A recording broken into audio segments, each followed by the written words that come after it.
CallDT.com, your one-stop sports shop, and on MixLR.com/WakeUpCallDT, where sports meets that thing called life. I hope you're having yourselves a fantastic morning this morning. We're also live on Facebook.com/LiveNowDT and on YouTube.com/WakeUpCallDT, as well as on Facebook.com/WakeUpCallDT. So however you're tuning into the show, a big time welcome to all of our listeners and our viewers, our supporters and our friends. Thank you for watching and listening to Wake Up Call with Dan Tortora every Monday through Friday from 9 a.m. to 11 a.m. Eastern Time on these beautiful and wonderful channels. We are inside of the Cafe Kubal studios, having some fun as always.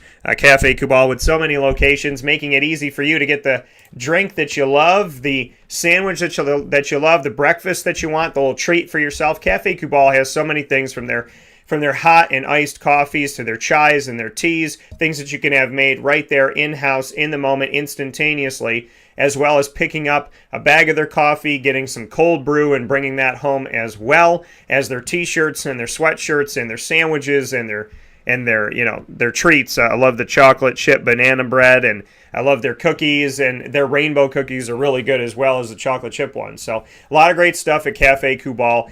Get your fix today at Cafe Kubal by going to 3501 James Street, 324 West Water Street, 208 North Townsend Street, 401 South Salina Street, all in Syracuse, as well as inside of Golisano's Children's Hospital in downtown Syracuse. And you can reach out and get to them by going to 343 Fayette Street in Manlius, New York, as well as their newest location, which is also a drive-through on the corner of Route 11 and Taft Road in North Syracuse, a.k.a. the Sweetheart Corners, a.k.a. one of my favorite places growing up as a kid that is truly nostalgic to Central and Upstate New York. So thank you to Cafe Kubal for literally all they do, and thank you to you for supporting them and showing them love, especially throughout this pandemic and everything that's gone on. So a big thanks to you and a big thanks to them, and a big thanks to all of our wonderful companies we have the opportunity to work with here on Wake Up Call with Dan Tortora. I feel very honored and very privileged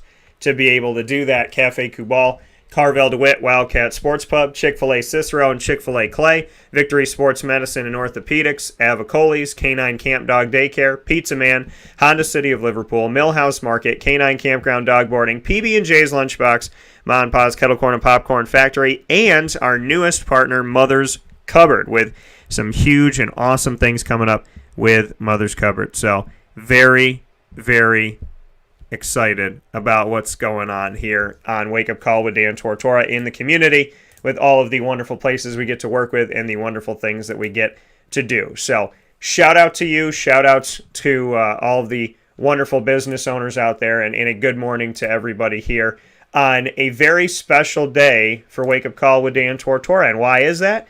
It's because it's my little girl Lily's birthday today. So a big shout out to Miss Lillian, as it is her B-Day. You might have heard her bark here right around the studio office. She's very excited this morning, and she turns 5 today. So a very happy birthday to my little girl, and I love her so much. And so a very happy birthday to Lily. We're going to have a good day. We're going to have some fun, do some cool things today, and I'm very much looking forward to spending some time with Lily. So a happy birthday to my little sweetheart, and very thankful to God that He helped me find her. So I don't believe anything is coincidence. I believe it's a God incidence, and I found Lily at a place called Dan's Kennels, ironically, in Buffalo, and I feel so thankful that something inside of me told me to go out to Dan's Kennels, and it was on a very rainy day from Syracuse to Buffalo, and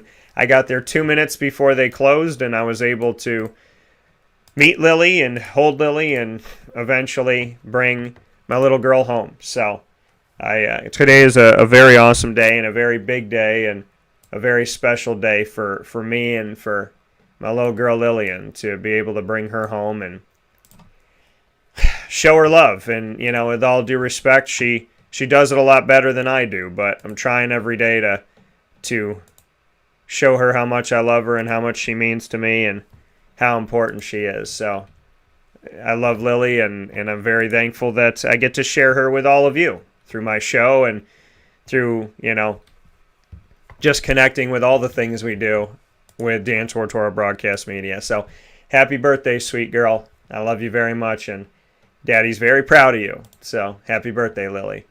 With that being said, we have a bunch of great conversations continuing as we continue the NIL conversation, the name, image, and likeness talk here on Wake Up Call. I thought it was important to not only have the conversation, but to have the conversation with not only former student athletes, but former student athletes connected to Syracuse, as I am connected to my hometown in central and upstate New York always and forever. So we have Julian Whigham coming up inside of MonPazPopcorn.com's What's Poppin'. He'll be joining us at 9:30 a.m. Eastern Time to give his thoughts on the name, image, and likeness decision.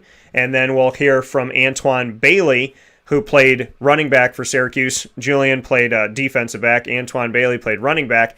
And Antwon will be joining the show today to give his thoughts on name, image, and likeness, as well as talking about returning to Syracuse on my mom's birthday, actually, July 24th, to run a running backs development camp in Syracuse, New York. So excited to speak with Antwon Bailey on his thoughts on name, image, and likeness, as well as to have the bonus conversation about him returning to Syracuse and running his own camp. So he'll be joining us at 10:15 a.m. Eastern Time this morning. And we'll round out today's show as we do every Tuesday with the ingredients to success. Proudly brought to you by Avicolli's on the corner of Route 57 and Wetzel Road in Liverpool, New York. So very excited about everything that we have coming up today. And I thank you so much for tuning into the show. And before we get into name, image, and likeness and speak with these former Syracuse players, it's important to me to show some love here today. And I'm going to grab it from just outside of the studio here. But I have to get to my other piece today because I have both, and I don't think it's right to have one without the other.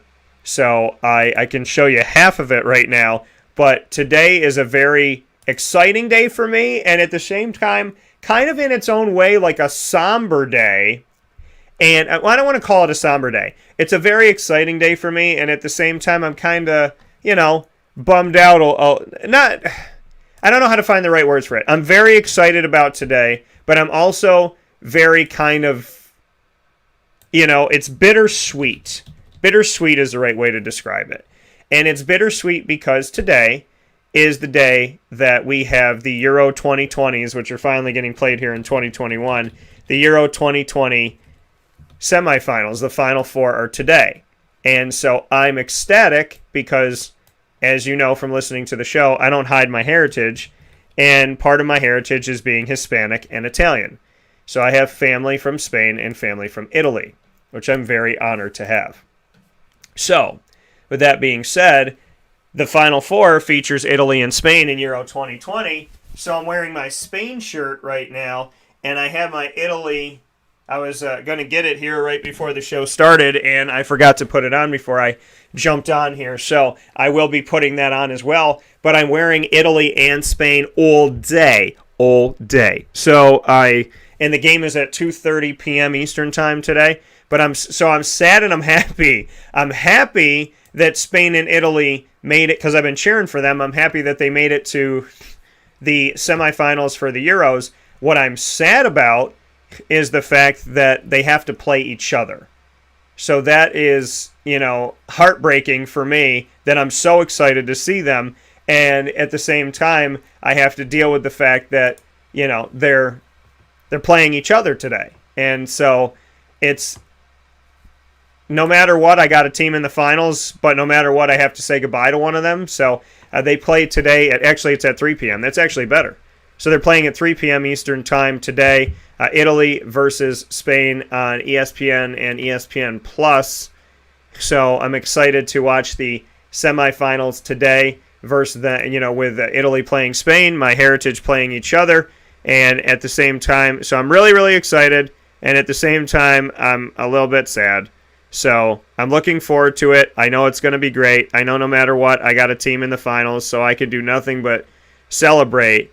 And at the same time, I'm going to miss one of them. So this will be a great day today to be able to see them both do their thing. And I'm just looking forward to it.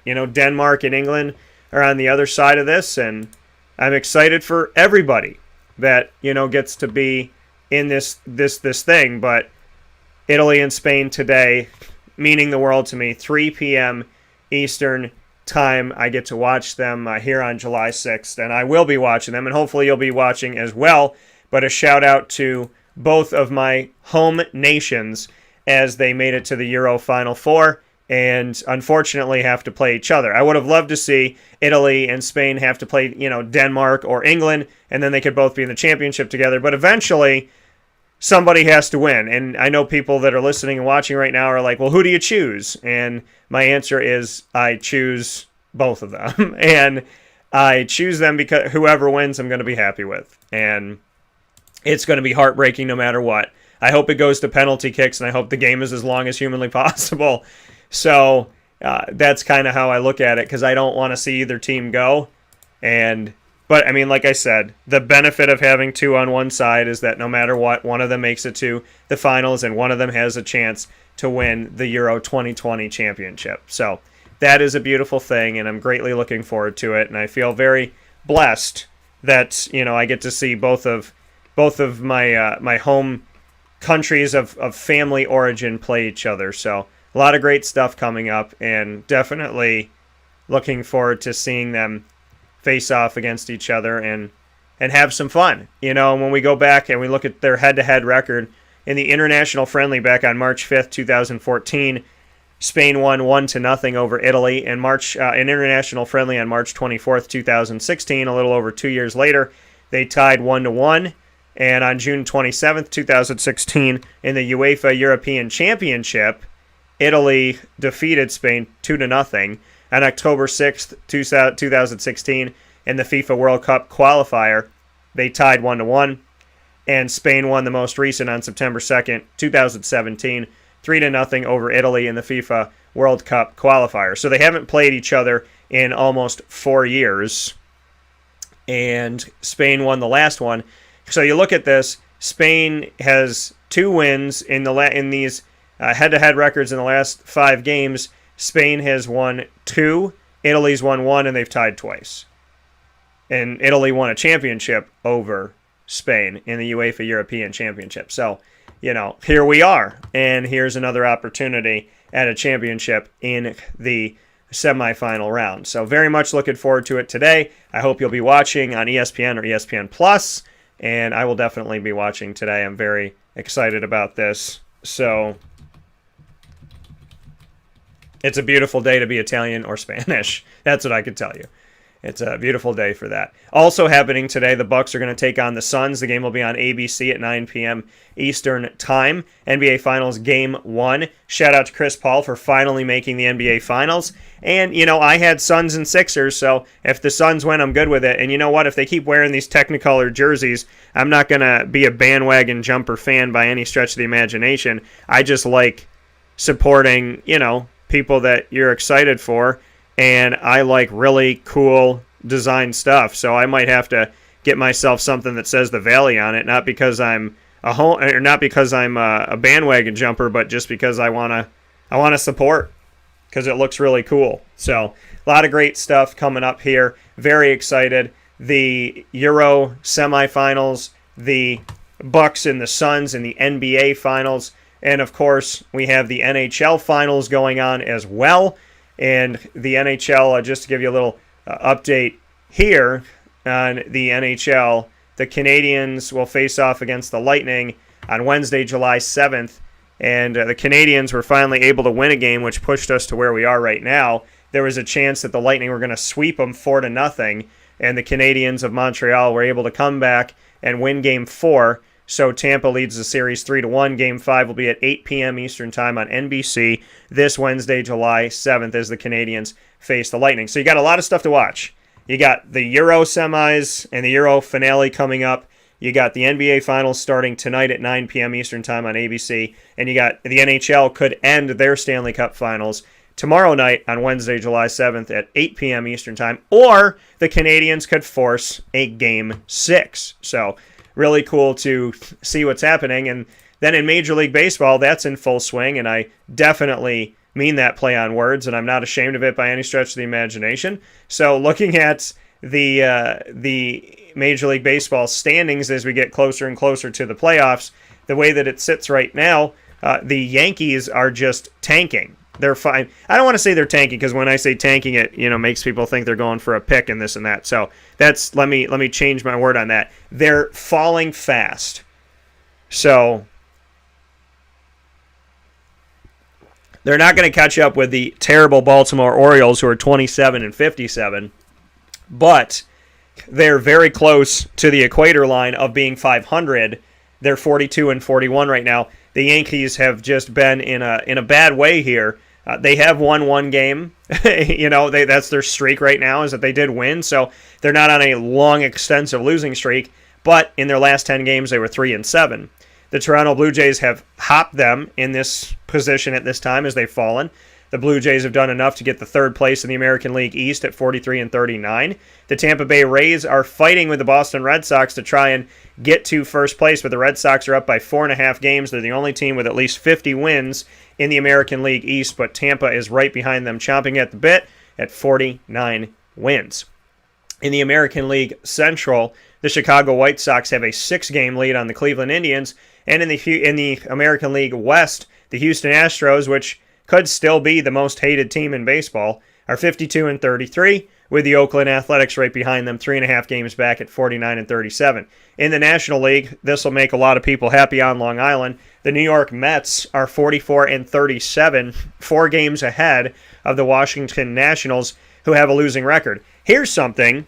The National League features only one team with a winning record in the East Division. Once again, the National League East is the only division in Major League Baseball that has only one team with a winning record. The American League East, Central, and West has more than one team with a winning record. The National League East only has one team. That is the Mets, 44-37. The Nationals are 4 games back. They're 41-42. The Braves are 41-43. The Phillies are 40-42. They're all within 4.5 games of the Mets. And the Miami Marlins are not that far back either. They're only 9 games back at 35-47, making the National League East division the most highly contested division in all of baseball right now. And we look at the National League Central. The Milwaukee Brewers are in first place at 51-35. They're 6 games back as the Cincinnati Reds, 44-40. 42-43. The Cubs are 8.5 games back, and the Cardinals are 9 games back at 42-44. Pittsburgh Pirates 31-53, 19 games back. The worst team in baseball is in the National League West, and they just so happen to be my favorite team. I don't shy away from it at all, because when they win, lose, or draw, they're still my favorite team. But they are the poop emoji this year. They are 31 games back. Nobody else is farther out of first place. They are 23-63. And leading the National League West, the San Francisco Giants are 53-31. Only a half a game behind them are the Dodgers at 53-32. And the Padres are 4.5 games back at 50-37. The Rockies are 37-48, 16.5 games back. So the closest 1 and 2 is in the National League West with the Giants and the Dodgers, a half a game between each other. But the closest contested division of all of baseball, National League and American League, is the National League East. As I said, the worst team is 9 games back. The other 3 teams are between 4 and 4.5 games back, and the Mets are in first place at 44-37. So, a lot of great stuff coming up here as we continue to get closer and closer to Major League Baseball's playoffs, and I'm excited about it. I really am. If the playoff started today, it's interesting to see what that playoff picture would be this morning. And if we look at things right now, what this playoff picture would essentially look like, it's interesting to see kind of where these teams are, and it's a beautiful thing to know that we're in a place right now where Major League Baseball is in full swing, and that we can see this. So to me, it's awesome to see this. And looking at the records right now, as of this morning at 6 a.m., the American League playoff standings, at least we can look at here this morning and kind of see where everything is shaking out. The Red Sox are in first, then the Astros, the White Sox, the Rays, and the Athletics. is where things look at this moment. And, it really is cool, to look at the playoff standings this morning and see. I mean, it's cool if you're not a Diamondbacks fan. I mean, that's the reality of it all. If you're not a Diamondbacks fan, it's really cool. It's really awesome, right? It's not awesome if you are, but it is really cool if you're in a situation right now where you're a fan of the Mets or you're a fan of the Boston Red Sox, who are definitely showing things up right now. So there's some goodness to be had, and there's some excitement to be had depending on who your team is. And depending on who is not, then you're not in the best of ways here. So it's definitely shaping out to be something to be highly sought after and highly contested in some of these divisions. In some other divisions, it looks like certain things are starting to expand themselves out. But the Mets are really just going to have to keep their foot on the pedal, because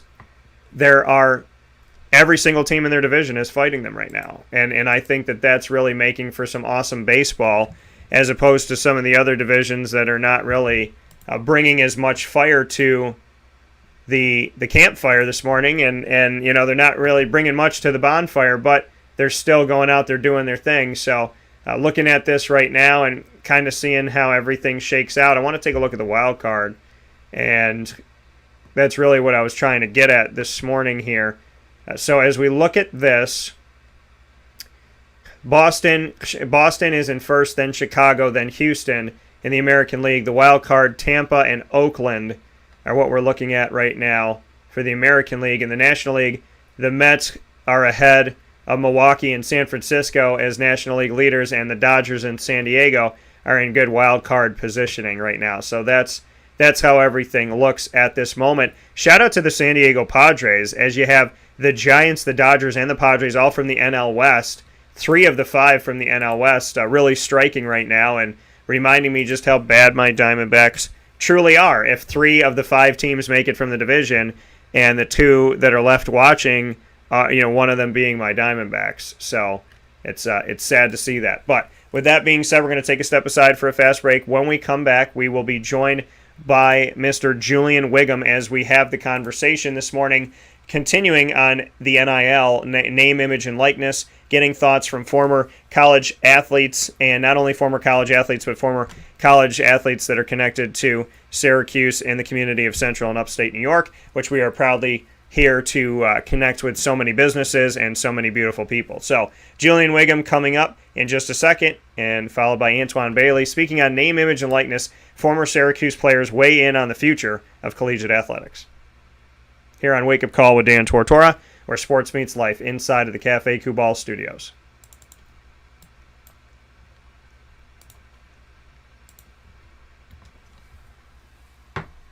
Carvel DeWitt, it's what happy tastes like. Do you know why? Because we make ice cream. Creamy, rich, flavorful ice cream. Not yogurt or iced milk like some of our competitors. Ice cream. Fresh, by hand, daily. For the calorie conscious, we have something new for you. Our new Carvelite. Same great flavor, creaminess, and texture of our regular ice cream with only 35 calories an ounce. So whether you want an ice cream cake, flying saucer, dasher, carvalanche, hard or soft ice cream, we will satisfy your craving with our fresh, handmade regular or new Carvelite ice cream. Carvel DeWitt. It's what happy tastes like.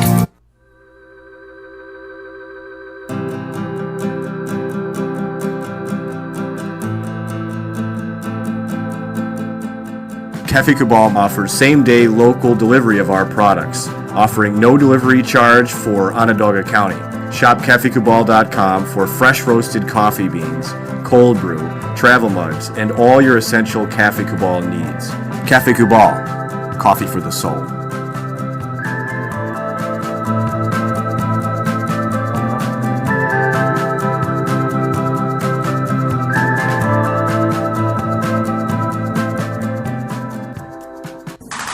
The Wildcat Sports Pub in Camillus, New York is located on 3680 Milton Avenue in the Home Depot Plaza. It is your family-friendly sports bar and restaurant. Folks, some sports bars aren't family-friendly. Some family-friendly restaurants are not sports bars. The Wildcat Sports Pub in Camillus, New York is proud to be both.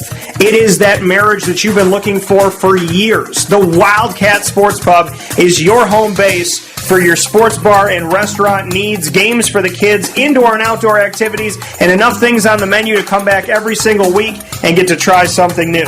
They're open Sundays from noon to 8 p.m., Monday through Wednesday, 11 a.m. to 11 p.m., and Thursday through Saturday from 11 a.m. to midnight. For reservations and party information, call 315-487-2222 for the Wildcat family-friendly sports pub and restaurant.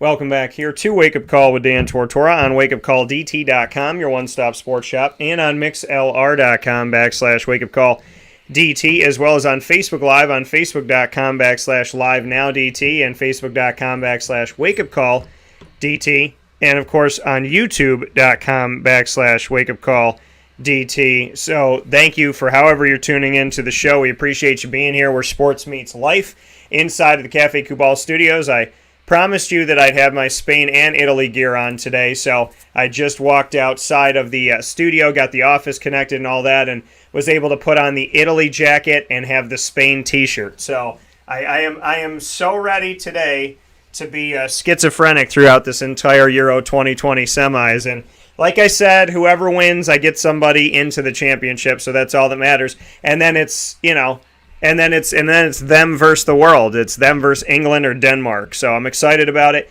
and I'm also excited to welcome a good friend of mine back to the show. That is Julian Whigham. We've done a lot of stuff together. We usually do some fun stuff during the Syracuse football season, and Julian's with us today inside of MonPazPopcorn.com's What's Poppin'. So let's bring him in to speak on name, image, and likeness and really get his thoughts as a former student athlete and connected to Syracuse on what he thinks about everything that's going on to really change the model of college forever. So let's bring in Julian. Julian, how you doing today? I'm doing really well, Dan. Thanks. I appreciate that intro. That was nice. But, yeah, things have been good. I'm looking forward to the upcoming season, talk a little ball with you. So it's been a while. So always kind of happy to be on the show. Yeah, man, it's been too long. So you need to make sure you get your schedule right by August, September, because I'm going to need you. I'm going to need you here to talk about some things. So we're going to have to make sure we carve out some time when that comes around. No, I'm always around, Dan. Just let me know when. I'm there. So Julian Whigham here with us this morning. Julian, name, image, and likeness. It's confusing. It's basic. I call it the meaty lasagna. Because it only gets more layers. If mom was making this lasagna, she would just be cooking it all day, and you think it's done, and she goes, I got to put another layer in there. I mean, this is something that is only getting more and more difficult to understand. What is your take on name, image, and likeness? Now that it's here, now that there's a temporary kind of let everybody in the country do it, as some states have approved it and some states have not, and some states have, but it's not supposed to be approved for a couple of years. What's your take on the fact that the NCAA essentially formed a coup of the country and said, for right now, every one of our student athletes are allowed to do whatever they want to do with name, image, and likeness? What's your take on that? Yeah, so I think this is a really good thing for college football. I think it's the right decision, which I think just about everyone who has an interest in college sports, who has been around college sports, has known that the NCAA and the concept of amateurism at the college level when they're playing a major Division I sport like men's football or football and men's basketball, that the scam that the NCAA has been running was one of the worst things that had happened to college athletes, and it was unpaid labor. Obviously, college education was not compensating them enough. So, one, it's the right thing to do, and then two, I see so much potential for a lot of student athletes that I'm very excited about. So, number one, obviously, compensation is going to be great. Like if if you were a Tim Tebow a few years ago, Johnny Manziel, Cam Newton, obviously a talented, very visible player, whether it's football or in basketball, those guys get compensated. Like that's fantastic. I think these guys work hard. They deserve it. They make millions of dollars for the school. They earn well beyond their scholarship, right? I think that's number one. That's going to be great for them. That's great for their families. Fantastic, right? Make your money. I think this is a capitalistic society. Anything that holds you back from doing that, making your money, is wrong. Glad we got over the hump, right? The other side, though, number two, that I think is really important is for the guys who may not necessarily be the $200,000 guy. They're the third receiver on the team, right? And then they're not necessarily getting the attention from the big brands and all of the sponsorship dollars that can come with name, image, and likeness, right?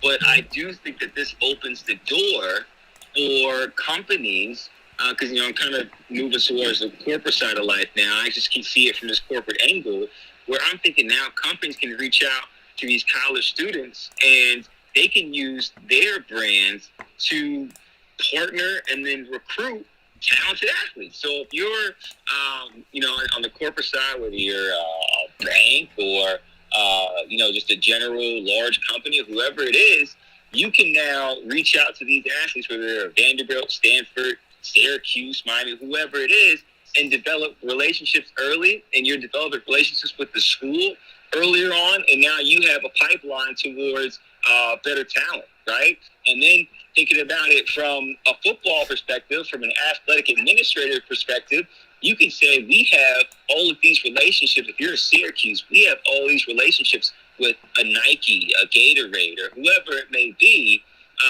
And we have these personal relationships because we've got a guy who graduated from Syracuse. We've got a guy who graduated from New Orleans, whatever it is, right?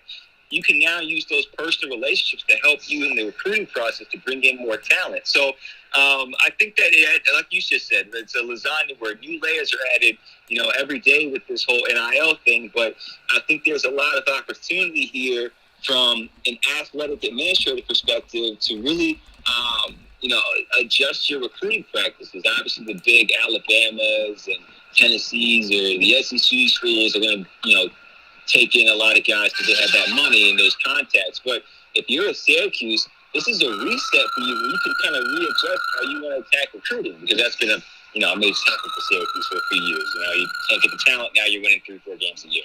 So I think for Syracuse and just the teams alike, near the bottom, this is a major reset for them and a major opportunity to address how they approach younger recruits and how they can get them on campus. So there's a lot of layers to this thing, but there's a lot of opportunity as well. So you think a school like Syracuse can benefit from name, image, and likeness then? You think that they can try to find a new angle? Certainly. So this is the way I see it, right? If you're a Syracuse and you have been losing constantly for years now to the ACC, right? And it's been as simple as, these guys have nicer facilities than us, right? Well, it'll probably and likely change towards, these guys have more contacts than us, right? Or these guys can throw more money at this guy, right? But the other side of that really makes it intriguing, and where Syracuse can kind of develop their unique angle, right, is if they craft out for themselves a narrative and a certain relationship. For example, Syracuse has Newhouse, right, the journalism school. It's a big program, and it attracts the generally students who really want to get into journalism. They're going to go to Syracuse more likely than they are North Carolina State, right, because it's a better school for them, right? So for Syracuse, if they can find a way to have a top-notch, whether it's a personal relationship at like major companies. This is my thinking, right?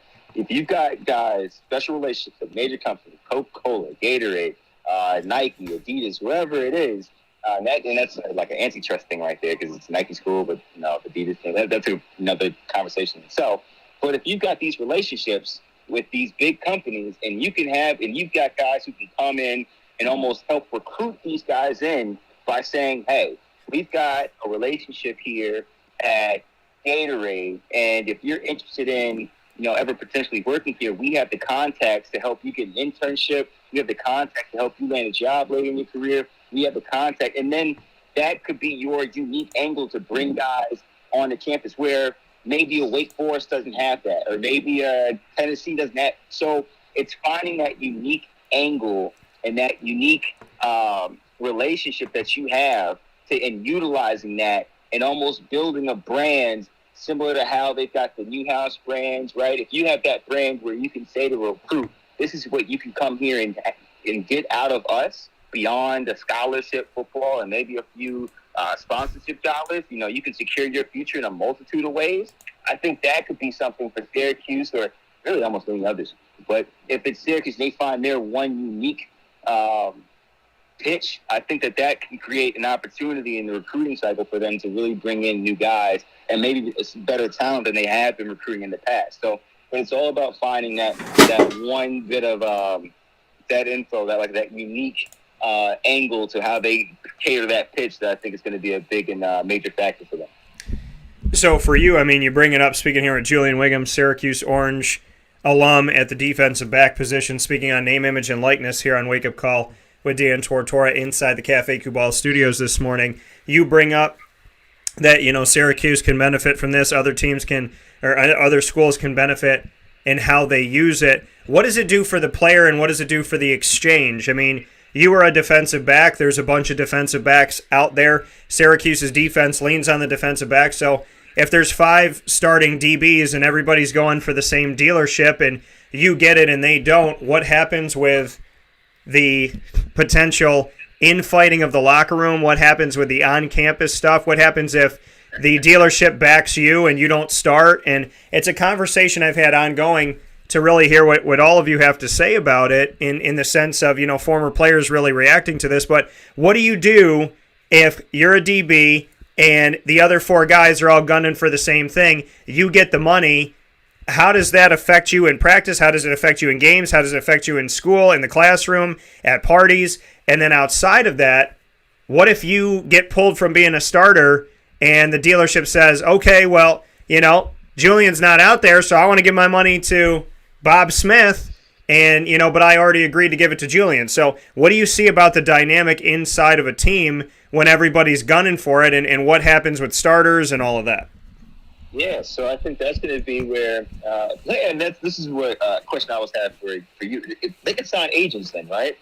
Pretty sure they would need to. Just as a college athlete, if you're, a college football player, basketball, I'm pretty sure you can sign an agent now then, right? With name, image, and likeness. Assuming you can, I think that it has to be it starts with a contract, right? So if you sign a contract that says, we'll pay you $50,000, as long as you start 8 games this year, you kind of just respect the contract. Like, all right, I just can make sure I'm on the field, yada, yada. And if you get benched, 1, that's, blow to the ego, but 2, you understand the process of what you signed in the contract that you signed, right? In terms of inter locker room dynamics, when it comes to this guy signed this contract, this guy signed this contract, I think human nature is going to be just how it is if you were a professional athlete and knew this guy was making $20 million and you're only making 10, but you think you're worth 25 and better than that guy. Guys in that locker room are still going to be competitive. Will there be hard feelings about certain endorsements over one guy or the other? Definitely. And will that create issues inside the locker room? Certainly. It's going to cause an issue because some guys are going to feel more valuable than others, but other guys are going to be compensated more despite what they do on the field. And sometimes what you do on the field isn't as valuable as what you can give a brand. Sometimes there may be a guy who just happens to be handsome, and they want to put him in front of whatever product it is that they want to push, and he happens to be on the football team, right? The Garner Minshew guy, he actually played, though, right? The Jacksonville Jags quarterback, yeah. The whole mustache thing. He could have been a backup quarterback at Washington State, but had a little bit of fame because of the mustache. Say he came in and played one game, the mustache became a thing, but the starter was a better guy. Minshew could have then been the guy up front because of his mustache, right? But he may not have been the starter in that case. That's just a hypothetical. But those things are going to happen where someone may be valued by a company or a sponsor more than a more talented player. And that's going to be on a coach. And it's just a new dynamic to the game where it used to be, I mean, this is almost kind of juvenile, but it used to be coaches would manage players who were fighting over a girl or something, right? Now they're going to be managing players who are fighting over, sponsorship dollars. I've seen it happen all the time in terms of guys just having locker room issues with each other over, really trivial things. But once money's involved, it becomes a matter of taking care of yourself. And I'm sure it'll cause problems itself. So, it's just another deal on the coach's plate. They have to become managers and dealing with agents and all of that. So, again, it just adds another layer to the coach's plate that I'm sure they're not going to be happy about. But if you have great agents and people who are smart and know how to outline and detail the terms of a contract and players who understand how this business works, there'll be an adjustment period. But at the end of the day, I think all these guys know what it comes down to, and that's being a good football player, and everything else will fall in line. Yeah, and that's, we continue to unpack this. You asked me the question, can they hire an agent? The answer is yes. They are able to hire agents. All state laws and NCAA rules allow them to hire a professional help, be it a lawyer, an agent, or a tax professional, amongst other things. And those relationships it puts an agent in a situation where they can help with name, image, and likeness deals. But the contract cannot stipulate that the agents represent the athlete in future negotiations if they turn pro. So, that there's going to be a gray area there. You let an agent through the door, it can get murky quick, depending on who it is. So, the reality of it all is, they're going to represent them now, and they're not going to have they're not going to have a backdoor deal to represent them later, really. So if you let that guy in, you let that woman in, and she's representing you in college, or he's representing you in college, of course they're going to want to do it if you turn pro. They seek to make more money, but allegedly they can't do that.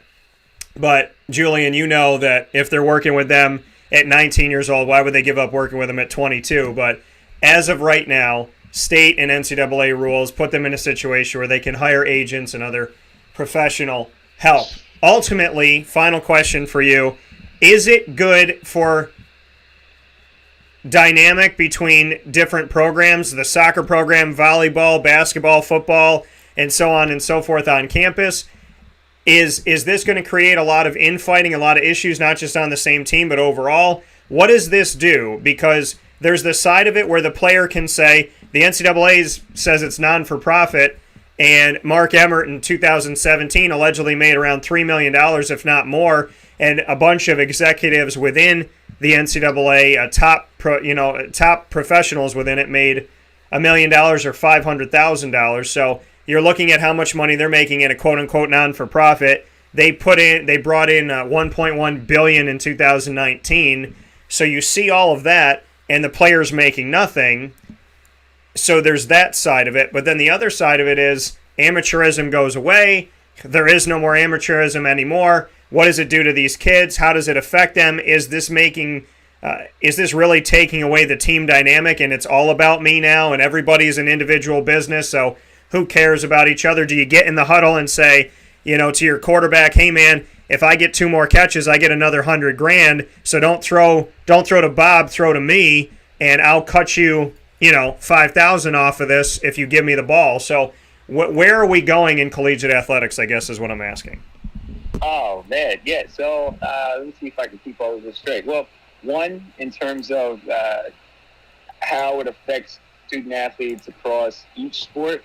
I didn't encounter much like jealousy in terms of maybe a women's soccer player being upset at a football player for getting more gear or having making nicer travel arrangements or something like that. Like we get the private plane or whatever versus they would take a bus or something like that, right? They just kind of understood the dynamics of obviously football made more money than women's soccer, right?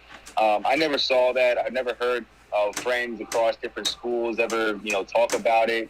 I've never really heard, players who played Olympic sports seem to be upset. If anything, it's like, wow, that looks nice, but they're not really mad because they understand it, right? And I think the sense of it will be the same in terms of, oh, this guy makes this. It's like, okay, well, that's the market. I think people generally understand that side of it, right?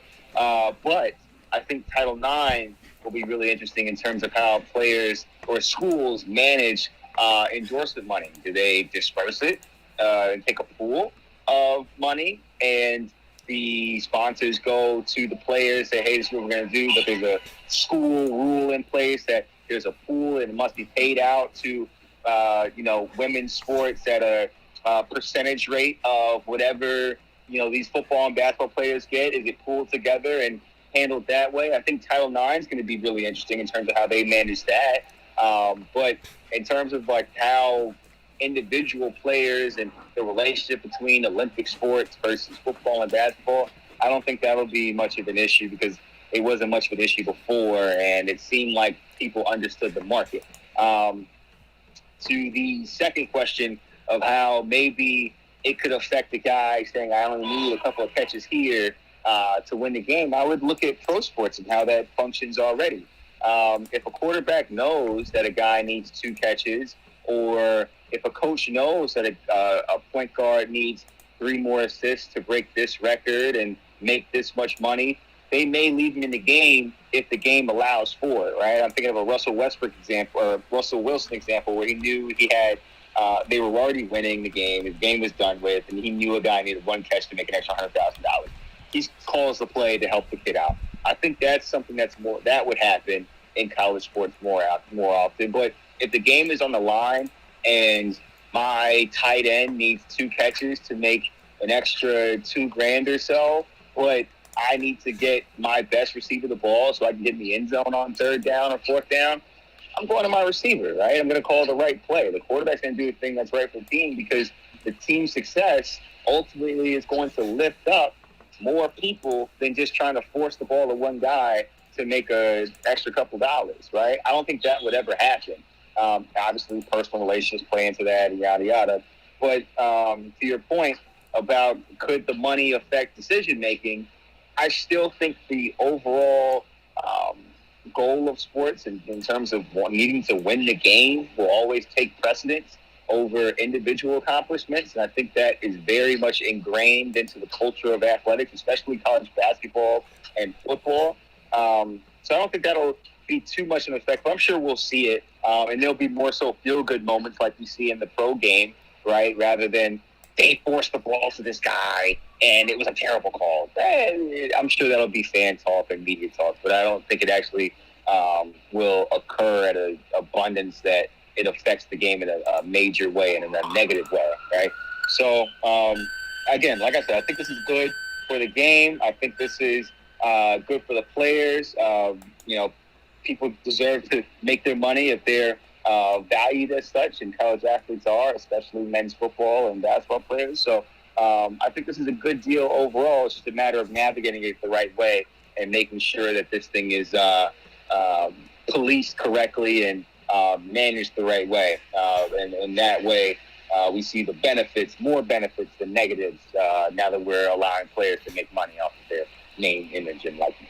Yeah, and essentially, I mean, they say they're not getting paid to play, but they are, because in a roundabout way, you're a college athlete, and that's why people want to pay you, because you're the football quarterback, you're the starting point guard. So they're saying you're not getting paid to play, but you are getting paid to play, because if you weren't playing on the team, then that's not, that's why they're connecting with these people. So, again, the language, the lasagna, it's meaty, it's lengthy, it's confusing, and I'm just hoping that at the end of the day, it tastes good when we all get a chance to really sift through this whole thing. But I'm happy the players are getting represented against an institution that's consistently confused the world as to why they make so much money and where it goes and how is it non-for-profit and all that good stuff. So it's a good thing to see maybe some evening out, but it's definitely a lot to sift through. But as always, Mr. Whigham, I appreciate you being here. I look forward to having you back soon. Please don't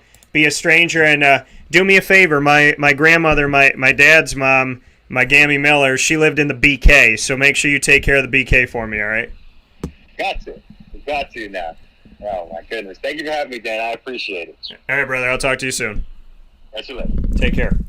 That coming once again from Julian Whigham here on Wake Up Call with Dan Tortora, where sports truly meets life, and very thankful to have Julian here on the show talking with us here about name, image, and likeness, and really giving us an opportunity to get a feel for what he's thinking. And it's important to hear what these former student athletes are thinking, and as the current student athletes go through it, we'll obviously talk with them about it and see what's going on with them if we have the opportunity to do so. So a lot of great stuff coming up here. Antwon Bailey's coming up in just a few minutes at 10:15 a.m. Eastern Time to speak with us about his thoughts on name, image, and likeness, and also being a former Syracuse player, former Syracuse running back, and he's returning to Syracuse here in this month of July to run his own developmental running back camp. So really cool to have him coming back to Syracuse and to have him come back to the show and give his thoughts on name, image, and likeness. That'll be coming up in just a little bit here on Wake Up Call with Dan Tortora. In the meantime, we're going to take a step aside for a fast break. We'll be back right after this inside the Cafe Kubal studios with you, the awesome people all around Central and Upstate New York, the country, and the world. You are listening, watching, enjoying from so many different avenues, those including wakeupcalldt.com's homepage, as well as mixlr.com/wakeupcalldt, facebook.com/wakeupcalldt, and facebook.com/livenowdt, as well as on youtube.com/wakeupcalldt. So however you're connecting with us, welcome to the broadcast. Thank you for your support of Wake Up Call with Dan Tortora. And as always, much appreciation and much love to every single one of you out there. And I hope that you're staying safe, and I hope you're having a terrific week. And whatever you need prayers for, I gladly send up a prayer in the name of the Father, and the Son, and the Holy Spirit to God, that we all have a beautiful day, we're healthy, safe, and happy, we have a beautiful night, and so on, and that we truly are the best that we can be. We enjoy our lives, we don't waste a second, and that everything that God has meant for us and all the good things and the blessings in our lives could never fail us or go away. I pray and I hope for the best for us all, and I send you all my love, now and always. Amen. In the name of the Father, and of the Son, and of the Holy Spirit. Amen. I hope you all have a great day, and we have plenty more to come in hour number 2 here on Wake Up Call with Dan Tortora inside of the Cafe Kubal studio, so hang out.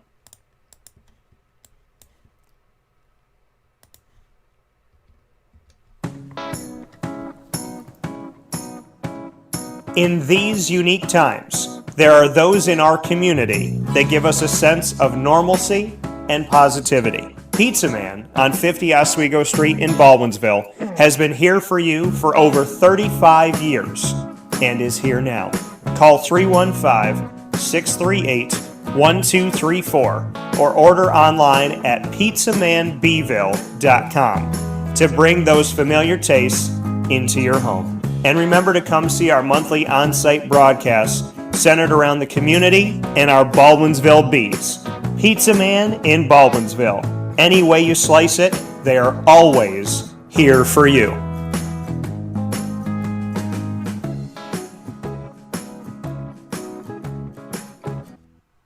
I'm George Townsend of Honda City with some good advice when buying a new car. The true cost of owning a new car is determined by the appraised value when you trade it. No vehicle appraises higher than a Honda. Next, look for low APRs and deep discounts. You also want low maintenance costs and great fuel economy. That's why my advice to you is to buy a new Honda. Looking pre-owned, visit our Honda Certified Used Car Center. Honda City, 7140 Henry Clay Boulevard, Liverpool, or HondaCity-CNY.com. It would be a pity if you don't shop at Honda City.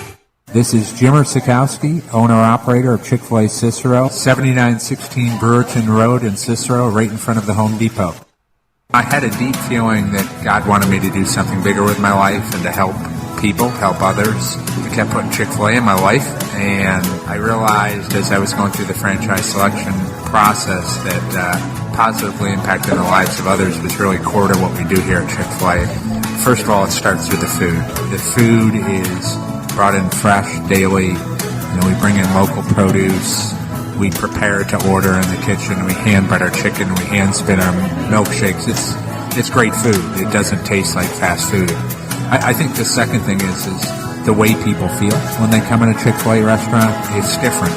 We try to treat people with intentional kindness here, which is very different and deeper than good customer service. And so I think it feels remarkable for most people to come in a Chick-fil-A restaurant. And then lastly, the impact that we try to have in the community is very different.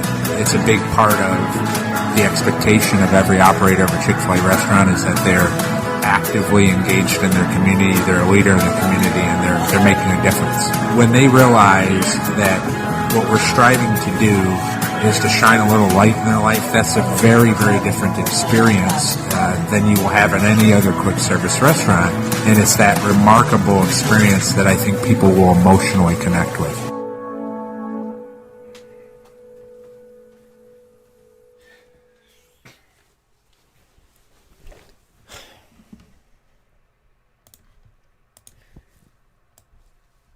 Welcome back here to Wake Up Call with Dan Tortora on wakeupcalldt.com, your one-stop sports shop, and on mixlr.com/wakeupcalldt from inside the Cafe Kubal studios, also on facebook.com/wakeupcalldt, and shared on facebook.com/livenowdt, and of course on youtube.com/wakeupcalldt. So however you're connecting with us here this morning on Wake Up Call with Dan Tortora, welcome, and welcome to the broadcast where sports truly meets that thing called life. I hope you're all having yourselves a great day and making the most of the time that you have, because time is precious. So I hope you're enjoying it, and I hope you're staying safe and staying well. Cafe Kubal, as I mentioned, our proud studio partner. They are available to you in central and upstate New York in so many wonderful places. 3501 James Street, 324 West Water Street, 208 North Townsend Street, 401 South Salina Street, all in Syracuse, as well as in downtown Syracuse, inside of Golisano's Children's Hospital is now reopened, on 343 Fayette Street in Manlius, and their giant behemoth of a brown striped building actually looks like coffee pouring out, and you'll find that where all the roads converge in Manlius to kind of welcome you into Manlius with a giant parking lot. They just expanded their parking lot, which is awesome. And speaking of expansion, they have their first ever drive-through on the corner of Route 11 and Taft Road in North Syracuse. You could see Cafe Kubal there and enjoy their indoor and outdoor dining, as well as their first ever drive-through. And I cannot say enough how excited I am that they finally have a drive-through and that it's at Sweetheart Corners, because Sweetheart Corners is where I used to get all my cakes as a kid.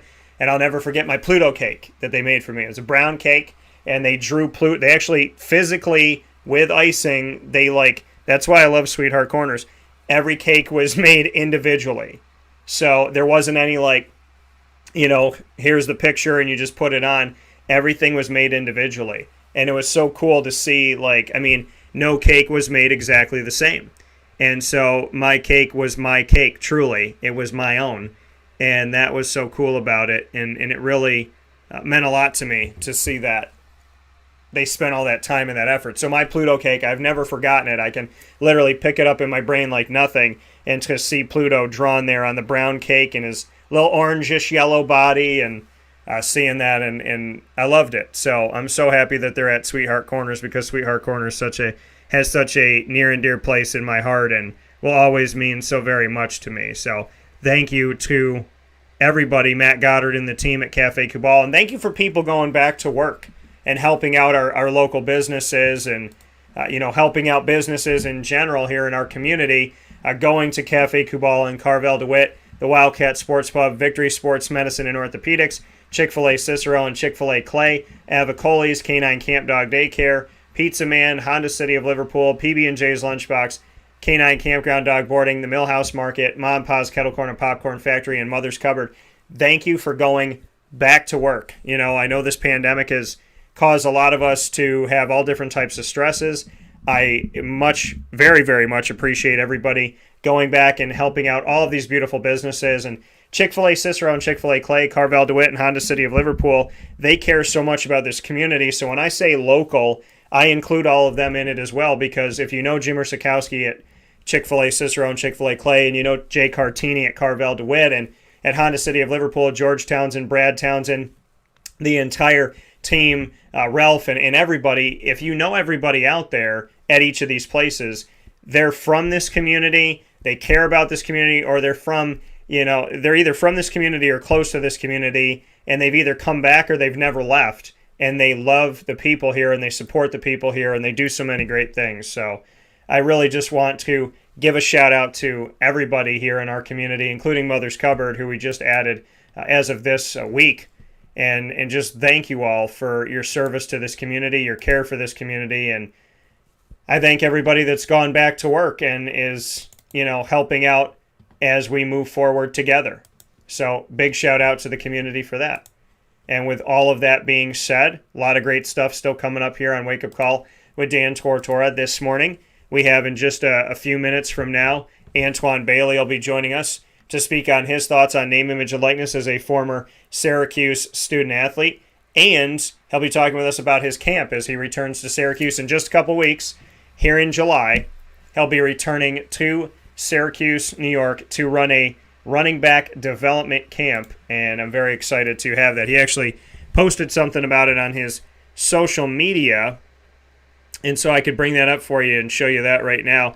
It's running back development, Syracuse, grades 8 through 12, featuring Antwon Bailey, and he's going to be here on my mom's birthday, July 24th, from 9 a.m. to 10:30 a.m., and so you can actually see it here on his social media. So some good stuff here. You can follow him on Instagram at Coach Bailey 29, and just taking a look at some of this stuff. So really excited to have him come up here and run a camp for a day in Syracuse, New York.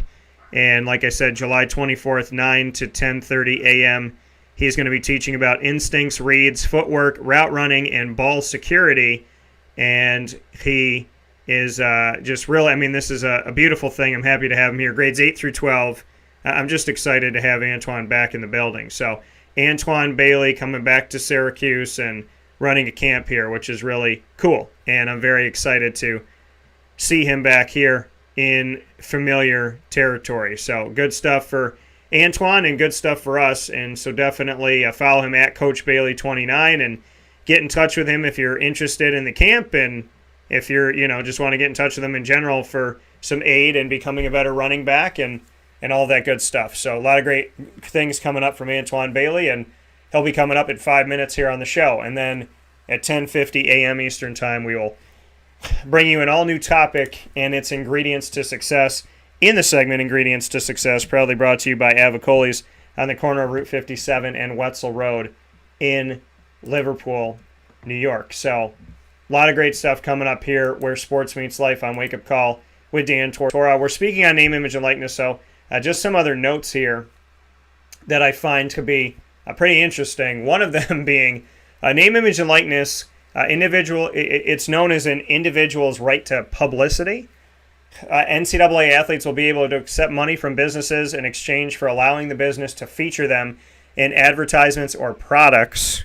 Athletes also will be allowed to use their own status as a college athlete to promote their own public appearances or companies for the first time. All Americans have a right to sell their name, image, and likeness. Previously, athletes forfeited these rights as part of signing their scholarship, which no longer is there.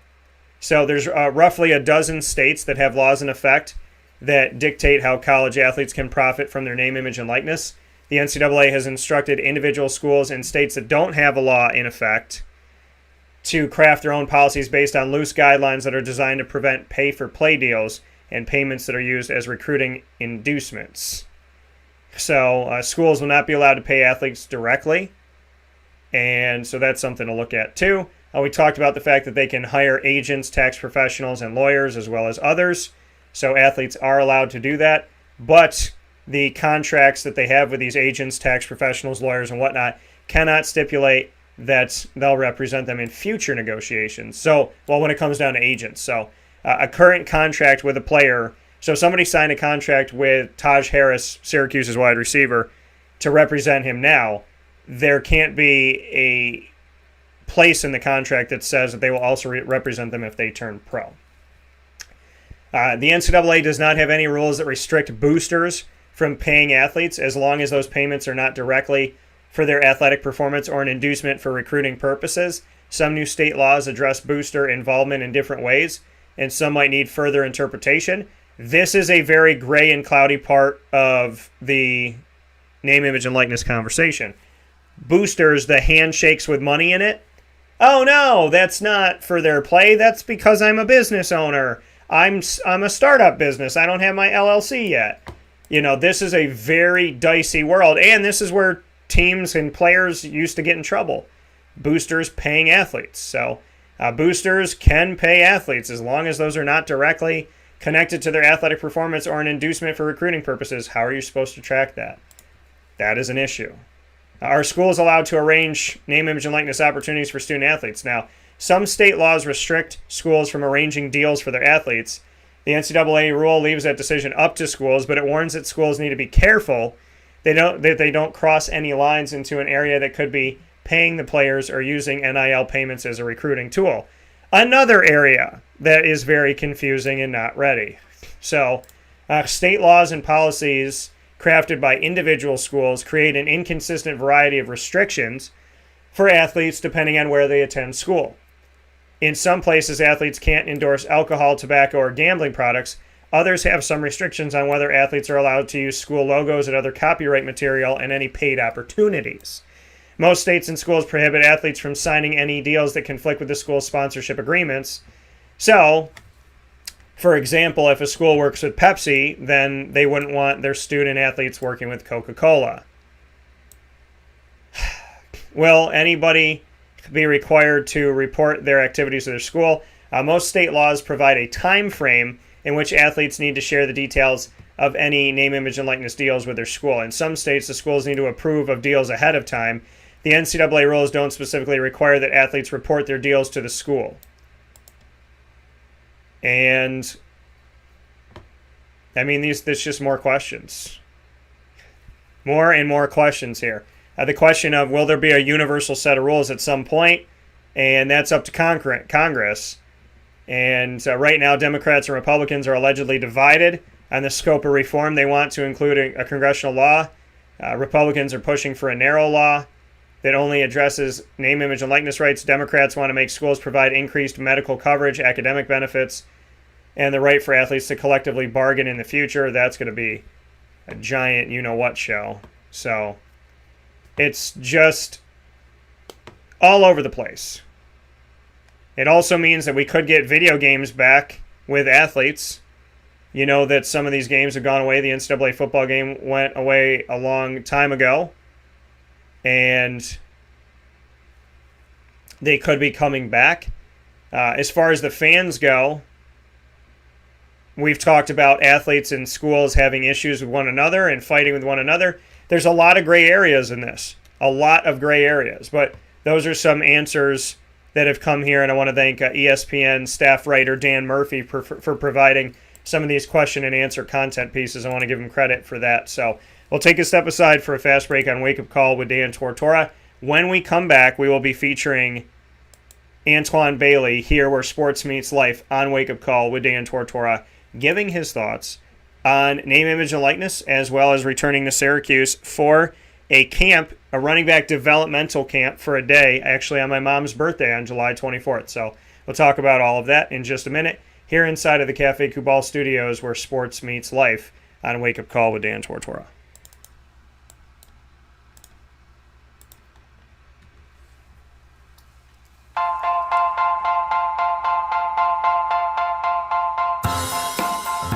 Cafe Cabal Mobile Cafe brings the cafe experience to you. We'll roll out to your neighborhood or office, ready to serve our locally crafted espresso bar to our loyal patrons. Inquire at cafecubal.com. Cafe Cabal, coffee for the soul.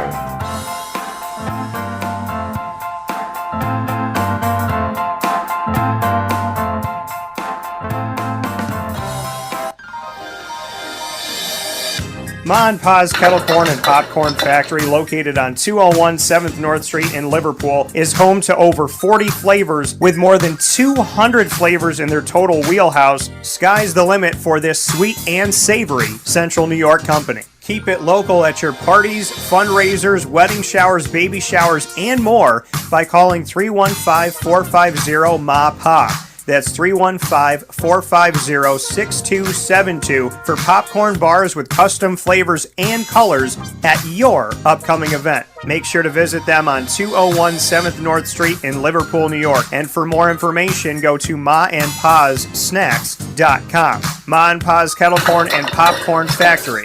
How corny are you?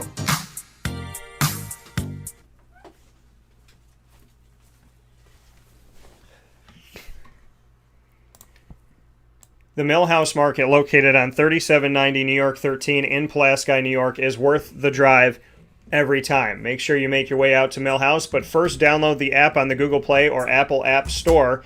And once you have that, you have their entire menu at your fingertips, including all of their salads, quinoa bowls, rice bowls, as well as their desserts, breads, the sun-dried tomato mozzarella bread, absolutely incredible.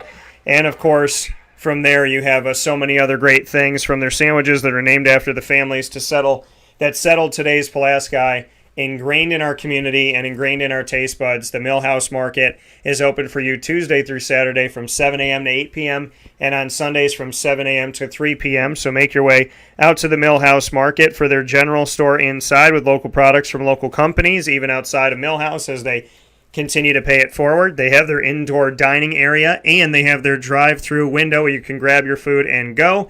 So make sure you head out to the Millhouse Market today, 3790 New York 13 in Pulaski, New York. Worth the drive every time. With that being stated, inside the Cafe Cubal studios, we're back here on Wake Up Call with Dan Tortora. I am wearing my Italy jacket and my Spain shirt, as I am more than ready for my heritage to face off against each other today, which is unfortunate, but it means one of my teams is going to be playing in the Euro 2020 finale, which I'm excited about. And I'm also very happy here inside of MonPazPopcorn.com's What's Poppin' to welcome my next guest on today's show, which is none other than Antwon Bailey, former running back for Syracuse and a former student athlete, here to talk with us on his take on name, image, and likeness, a.k.a. NIL, and, of course, to tell us about his July 24th camp, where he will return to Syracuse, New York, to run a running back developmental day on July 24th, which is my mom's birthday. So very excited to having him come back to the community, and so many great stuff, so many great things coming up here for Antwon, I'm sure, as we continue to move forward, and everything that he has done to try and prepare the future of football. And, you know, really it's so many different reasons why it's an honor to have Antwon on the show today. So let's bring him in. Mr. Bailey, how we doing? I am great. Thanks for having me, Dan. Absolutely. And Antwon, you know, first and foremost, let's get into this camp. How did you kind of make the decision to come back to Syracuse and to run a camp here over the summer? So I'll say this. So I've been coaching high school football for about 8 years now. So pretty much ever since I stopped playing, I've been coaching, and of course football's been a major part of my life.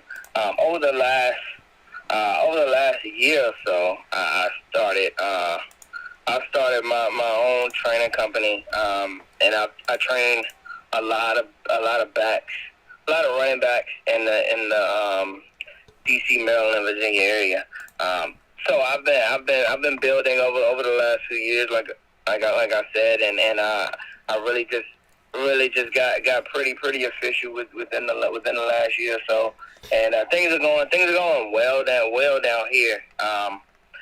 I would say that the biggest push was just being able to get back and be able to tap in with the youth of Syracuse will be huge.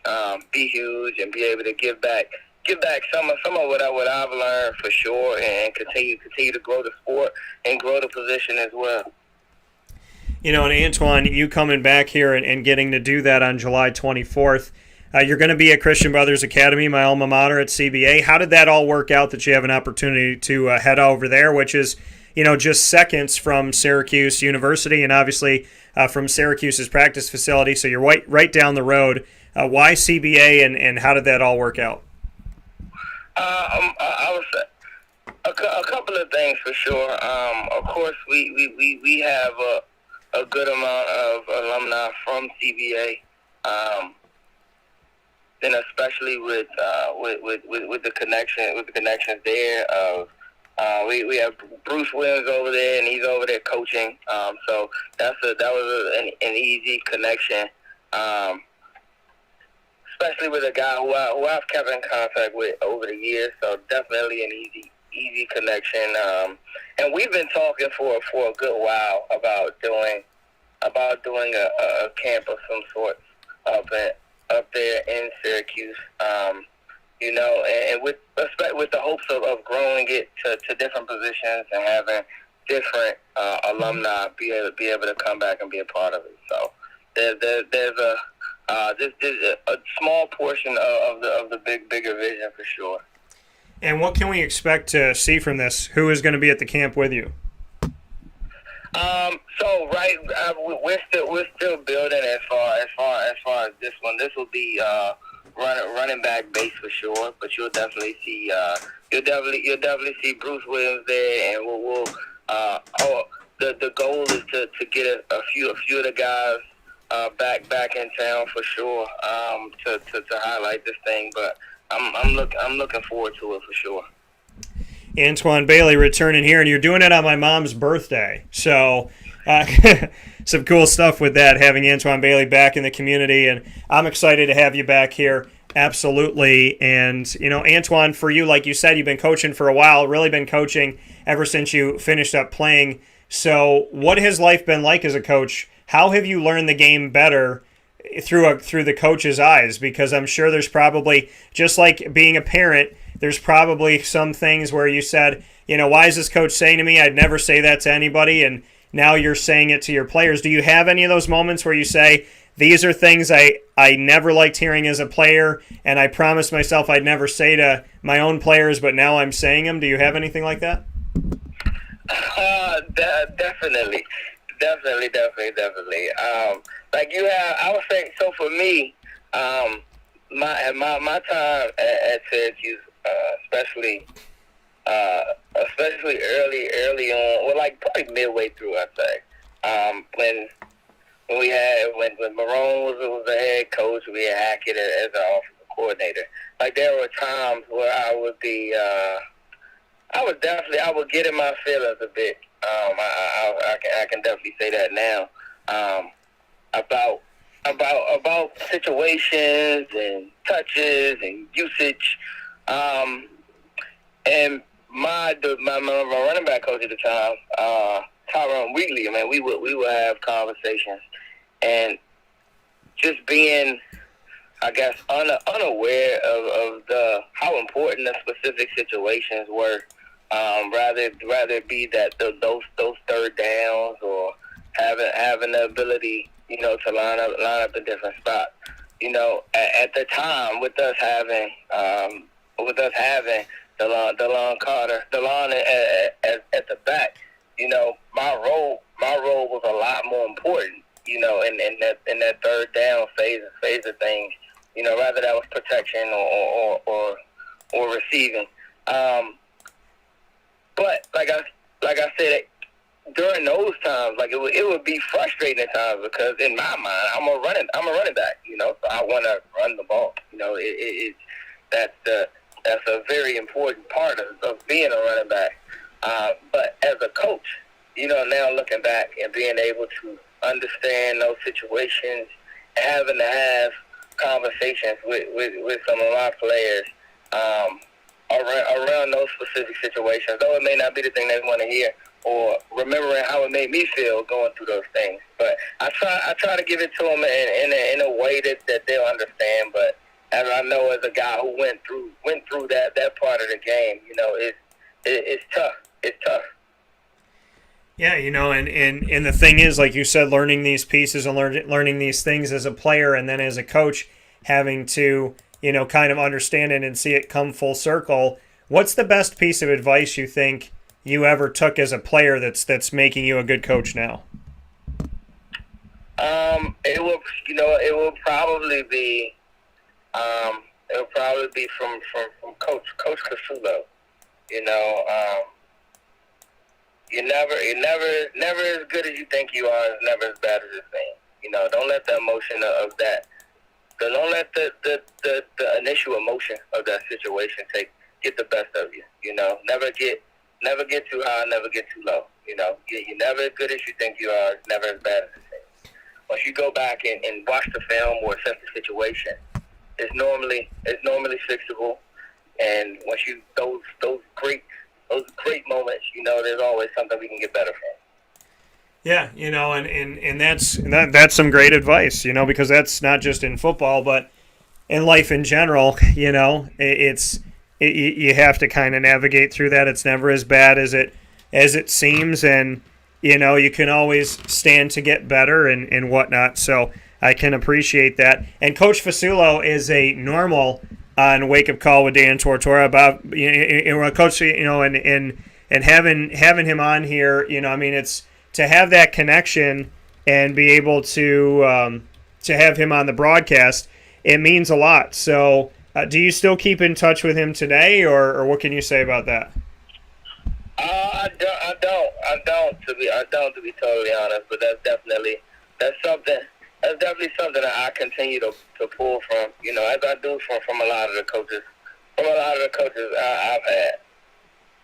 Yeah, and Bob Casulo definitely a very awesome opportunity for anybody to learn from somebody. He's been in the college ranks, he's been in the pro ranks, and and he obviously has a connection to Central New York with family still coaching here. So a lot of beautiful stuff. Shout out to Bob Casulo. I think I said Fasulo a few minutes ago. My bad on that, Bob. You can yell at me about it later. But a lot of good stuff here this morning. Antwon Bailey joining us here. Wake Up Call with Dan Tortora inside of the Cafe Cubal Studios. Antwon Bailey, a former Syracuse running back and a former student athlete in the college football ranks. So let's jump into NIL, name, image, and likeness. As a former student athlete, Antwon, and as someone who's molding young minds currently, what are your thoughts on the fact of players making money off of name, image, and likeness? I think it's a good deal. Being able to take advantage of your name, image, and likeness. I think it's a big deal and a step in the right direction. For so many years, other people were able to take advantage of that, but the student athlete was not. So I definitely think it's a good deal. But just like with pretty much anything in life, I think that it's very important for the student athletes to do their homework, do your due diligence on the situation at hand. Make sure you are representing.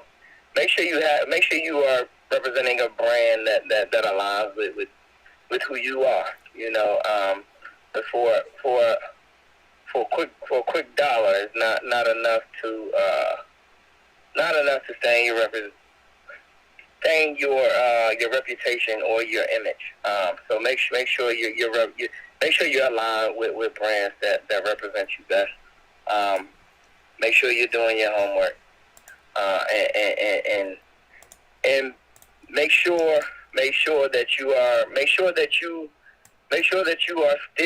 you still have your goals in sight. Don't let this take over what you are in school for, what your goals are as far as a player, and the person who you are. Do you think that teenagers, young kids, 17 years old, 18 years old, do you think that these young men and women can truly understand the scope of being their own business? No, I don't think they can fully understand it for sure. No, I don't think they can fully understand it. I think there is some. I think they do have an understanding, but I don't think they can fully understand it. I believe they are the modern athlete is further along than we were for sure, as far as that understanding and branding and knowing what can happen. But I don't think they can fully understand it for sure. And to be totally honest, I have to do a little more homework on this thing myself. You know, what is it? How does this look as far as representation and the legality of it? You know, it's a lot. It's a lot. You know, and you as a former student athlete, speaking here with Antwon Bailey, Syracuse Orange running back alum here on Wake Up Call with Dan Tortora inside of the Cafe Kubal studios. You as a former student athlete, you know that the NCAA, I brought it up a lot on the show, they say that they're quote-unquote non-for-profit, yet in 2019 they pulled in $1.1 billion in revenue. They have individuals at the top of the NCAA making $1 million a year, $500,000 a year. Allegedly, Mark Emmert 4 years ago made at least $3 million in 2017. What is your take on the NCAA, and do you have any understanding of the money trail or how it's a non-for-profit? I do. I have no clue on the money trail. I have no clue on the money trail. It's the NCAA. I guess it's a weird situation because they continue to say that it's not for profit, but then everything that's done does not seem to align with that. And then there was such pushback on the student athletes being able to capitalize on the name and image and likeness. That it just doesn't align, because of course that money that's being taken away or going in a different direction of people who were using the athlete's name, image, and likeness without having a formal communication or giving them a piece of the profit. So it doesn't align with what they say, for sure. Well, and let me ask you this, Antwon. I mean, seeing the NCAA and knowing that there's rules that they have in place, and schools will break rules and they don't get punished. Other schools will break the same rule and they will get punished.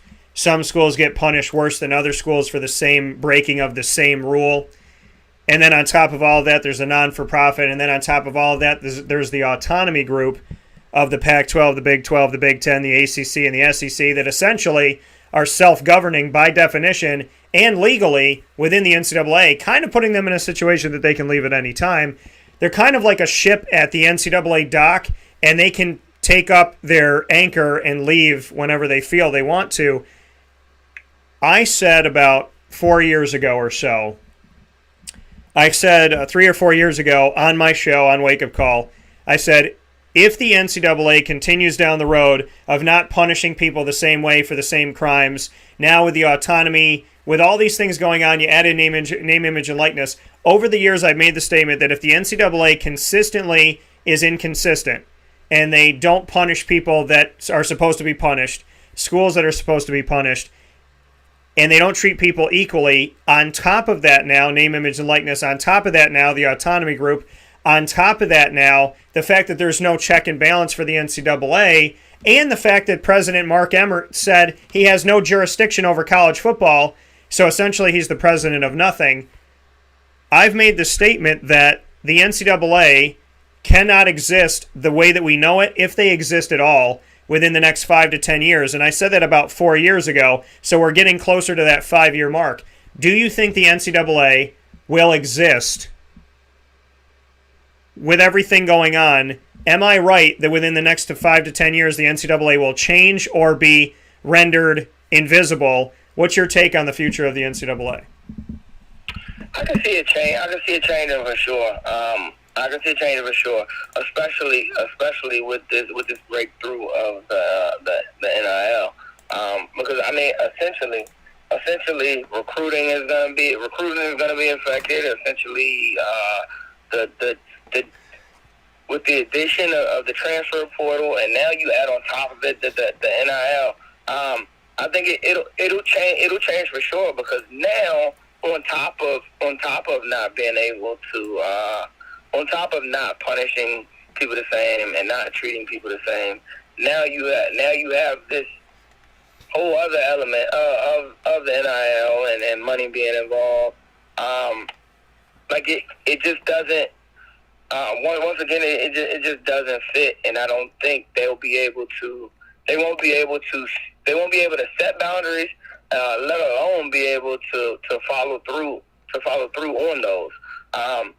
So it's going to be interesting to see what happens here within the next couple of years for sure. As you said, you see it changing. If you're a student athlete and the NCAA punishes you and says you broke a rule, you're not allowed, you're suspended for 2 games. But you know now, as of this past year, a few months ago in 2020, that the president, actually almost a year ago, I think it was back in August 2020, when Mark Emmert basically, and I read it yesterday, his quote that he can't tell an institution what to do and he can't tell a conference what to do when it comes to college football.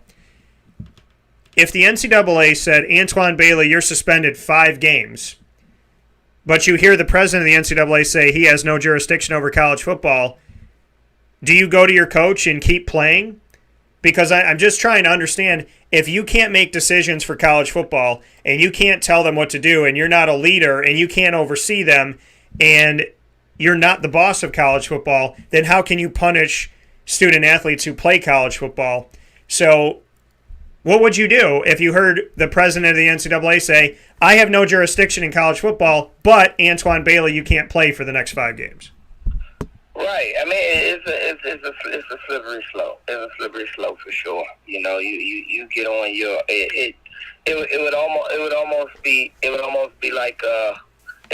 like you hearing your parent tell you to clean your room, but then you hear your dad on the phone saying, I can't really tell them what to do. You probably won't clean your room, but it's different. I would say with the difference is within the sport, you have the coach, you have the athletic director, you have the school. Like it will have to align with them all as far as the player is concerned. But like how do you enforce that on the players if you've come out and said what you said about football and the conferences and the schools? Like it doesn't make sense. No, and I think that we're in a place right now where not a lot of stuff makes sense.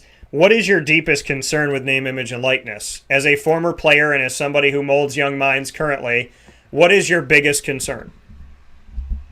A couple. For the student athlete, like I said, just making sure they are getting the most out of this situation. Be that aligning with the right brand. Be that making sure that you are covered. Making sure there's someone to help you there to read the fine print. And like where does this leave the student athlete as far as being able as far with the NCAA, to be totally honest, because we're saying all these things that about their jurisdiction, but I mean realistically right now, if they came out and suspended a kid, they would be suspended technically. And how does this line up with the rules and amateurism and there's a lot that goes into this. Also some states have it into law, some states do not. Like how does that affect the players? Like it's a lot to get to process and to get tripped up on. Yeah, and the question is, I mean, at what point? I mean, there's so many different rules. There's different states doing different things. Some have passed things, some have not. So the question really becomes, how much jurisdiction does the NCAA have? They say they have no jurisdiction over college football, yet they just told the entire nation, whether your state agrees with us or not, you have to let the athletes do what they want to do, and kind of have like a temporary suspension of doing that. I mean, do you think the NCAA has the authority to tell the entire country and every institution within it, hey, whether or not your state agrees with this, we're going to go forward with name, image, and likeness? Because the state of New York doesn't have anything secured by law, yet Syracuse players can go out there and start doing endorsements. I mean, for goodness sakes, we have an incoming true freshman that's already signed a deal. So, I mean, are we in a place that, I mean, does the NCAA really have that much power? And if the NCAA can tell every state what to do, then are there any more state rights? Or do states really just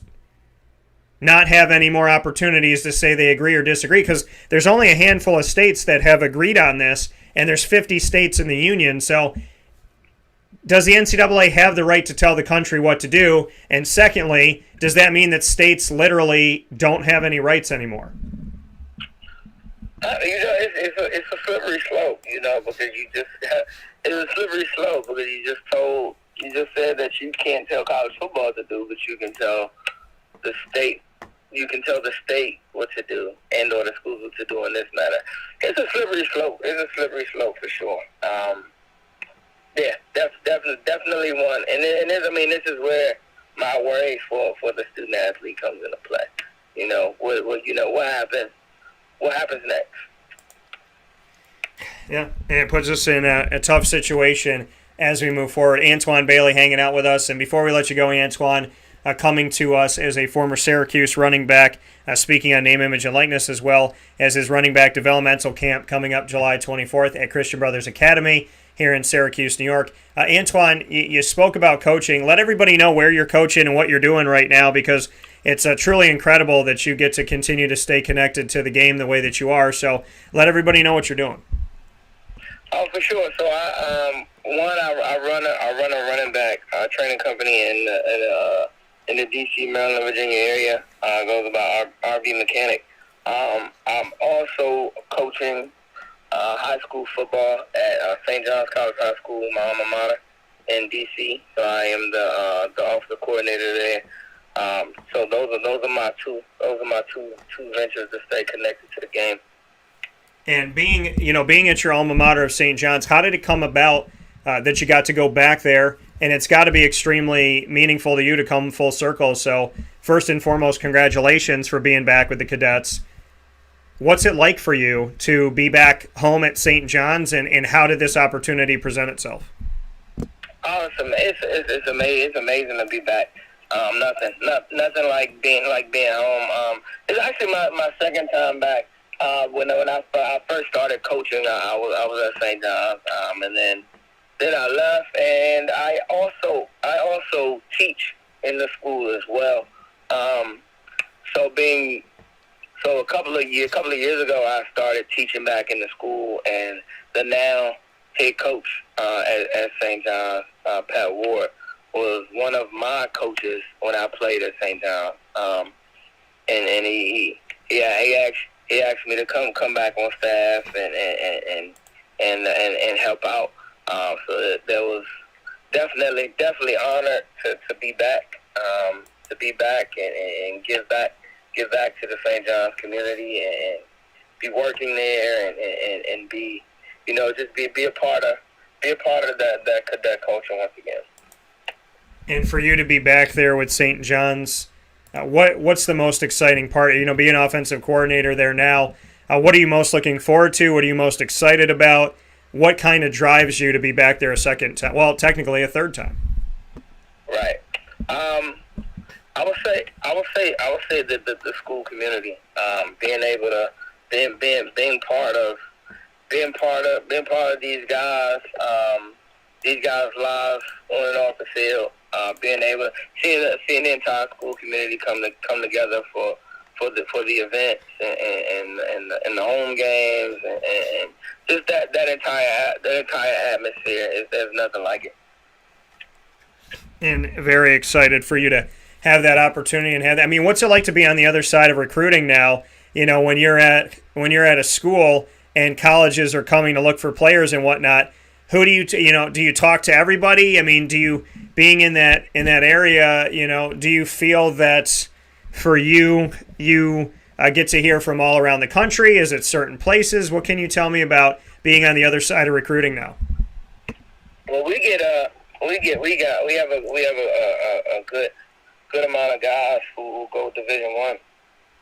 So we get there's schools from all around the country that come by. So it's great. It's great to get the opportunity. I get to see a good amount of former coaches, former teammates, coaches that recruited me coming out of high school. So that's pretty cool. But also getting to see these guys get the opportunity to live out their dreams and chase their dreams. There's nothing like it.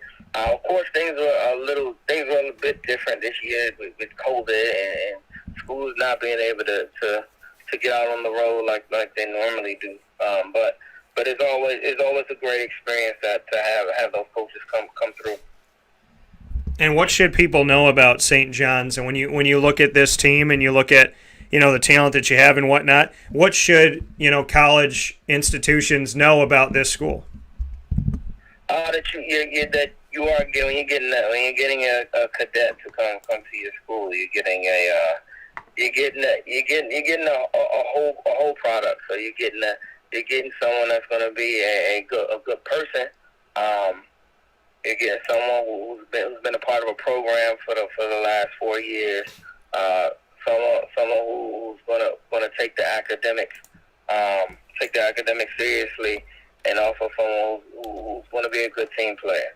Because those are a lot of the things that we preach within the program.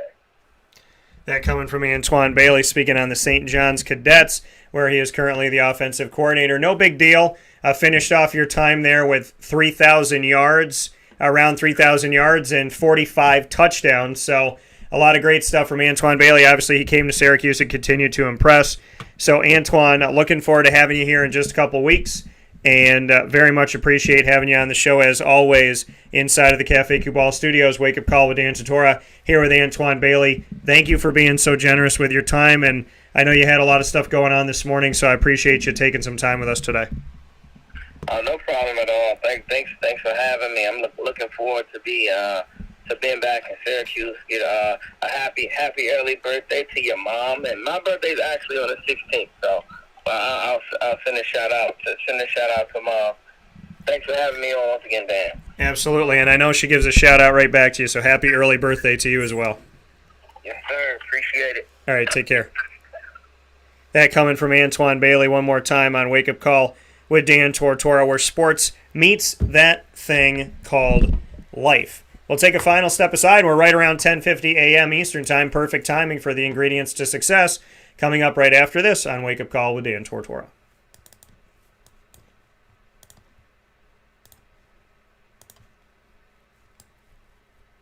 Avicolli is located on the corner of Route 57 and Wetzel Road in Liverpool, New York, is our home for our exclusive Liverpool Warriors Athletic Monthly Show. Every single month, on site, on location, at Avicolli's, speaking with Liverpool Athletics, which is right up the road from Avicolli's, literally within walking distance, supporting the community, supporting our kids, and supporting the amazing families is what Avicolli's has done for over 2 decades.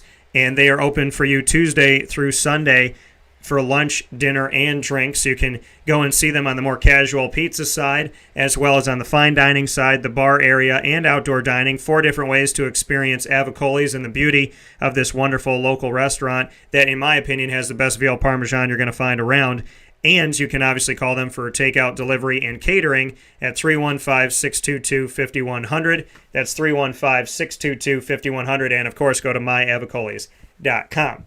Canine Campground Dog Boarding and Canine Camp Dog Daycare open for you all throughout the week and during holidays to help with your furry loving friends. Whether you need somebody to take care of the dog for the day, or you're going out of town, you're going on vacation, you're having a baby, you're renovating the house, whatever it may be, you're having a graduation party, Canine Camp Dog Daycare and Canine Campground Dog Boarding is proud to take care of your dog or dogs for the day or a few days. And if they go to Canine Campground, they have their own cabin and they get to, have time to themselves. If your dog is more of a to themselves type of dog, they can go and relax in their own room and have a good time. If they want to be around other dogs, they have the opportunity to do that as well. So it's really a beautiful experience for all dogs that head to Canine Camp Dog Daycare and Canine Campground Dog Boarding, and Lily can tell you how much she loves it as well.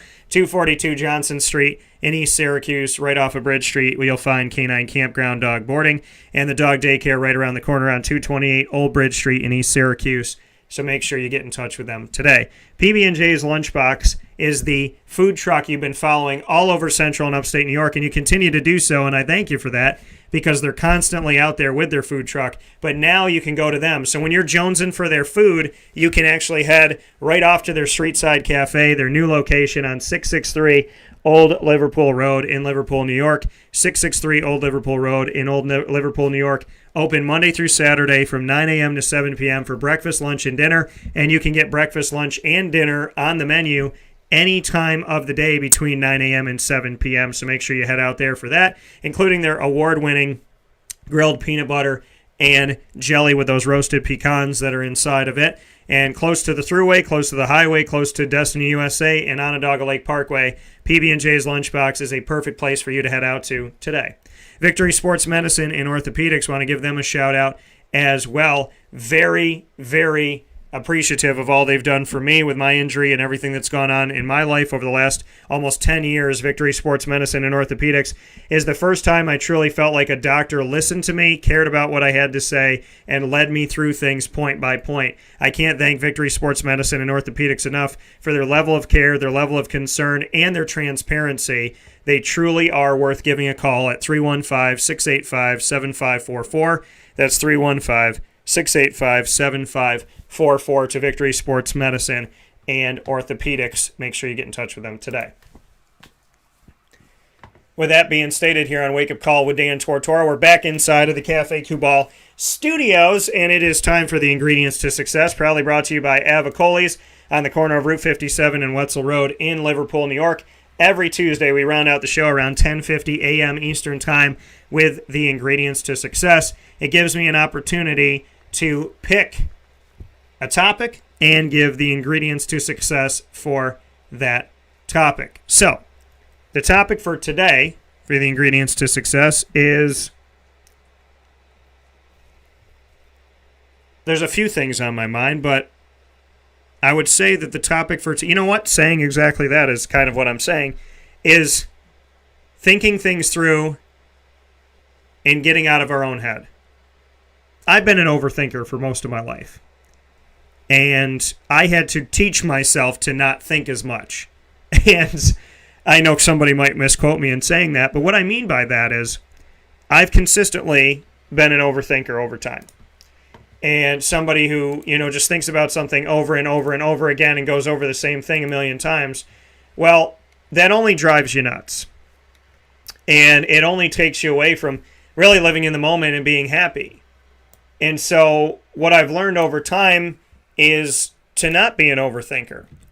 To kind of think things through and trust yourself. Because I thought my days away. I'm going to say that again. I've thought my days away. I've thought so much and talked in circles and found myself where the day is over. 2 hours have passed, and what did you accomplish? And my mom's told me things before where she said, "Hey, don't overthink it." Or if I'm overthinking something, she said, "Hey, you're going to drive yourself crazy."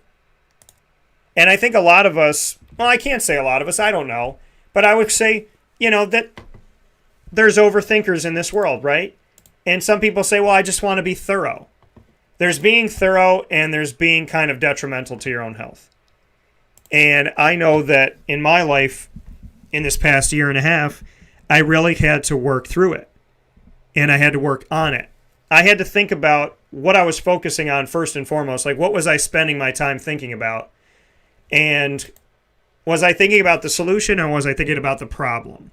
Because I think a lot of times we talk about the problem. I know people that call up everybody they know and they tell everybody the problem, but they don't tell anybody the solution. And 2 weeks later, they talk about the problem, and 4 weeks later, they talk about the problem, but they never talk about a solution.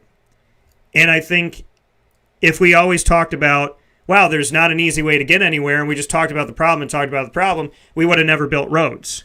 And if we said, hey, there's not a faster way to get there, and we talked about the problem, and then we talked about the problem, and we talked about the problem, there would never be cars, and there would never be buses, and there would never be boats, and there would never be planes, and there would never be trains. So, and I think talking about women not voting, if we only talked about it and talked about it and talked about it, women wouldn't be voting right now. There had to be action, right? So I think that, talking something through is beautiful. And I think at the same time, overthinking is detrimental.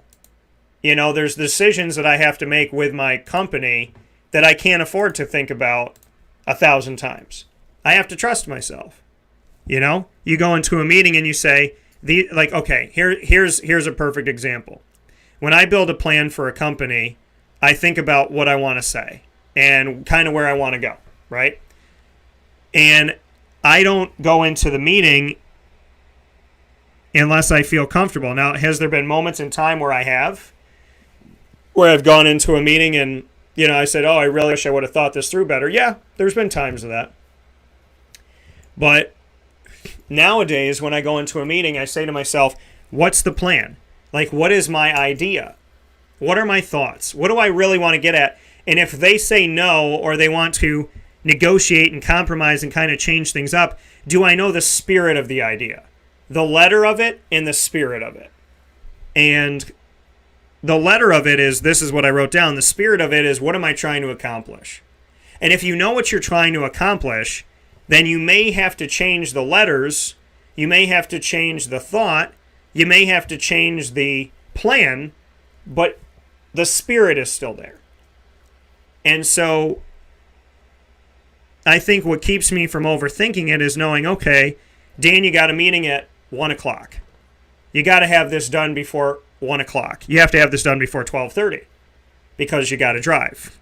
So what do you want to do? And don't multitask. Now I'm giving you the ingredients to be successful in not overthinking. Don't multitask. Literally sit and focus on that one thing and focus on what you need to do. And when you focus on what you need to do, break it down. What is the spirit? What am I trying to accomplish? Here's my ideas. Here's my plan. And sometimes I have one plan for a business, and I bring them the plan, and this is the plan. Because I really honestly believe that this is what we should do. And then there's other times where I'm going, you know what? I think there's 3 plans. So let me bring a few and let me kind of just work through them and figure it out. I have a meeting this week where I have more than one idea, but I had a meeting last week where I really had one set thing where I thought, hey, this is going to work. So, but that comes with time and it comes with understanding it. Now, if I overthink myself to death, then I'm late for my meeting. I haven't created a plan. I have no idea what I'm doing, and I'm not going to sound confident when I come toward it.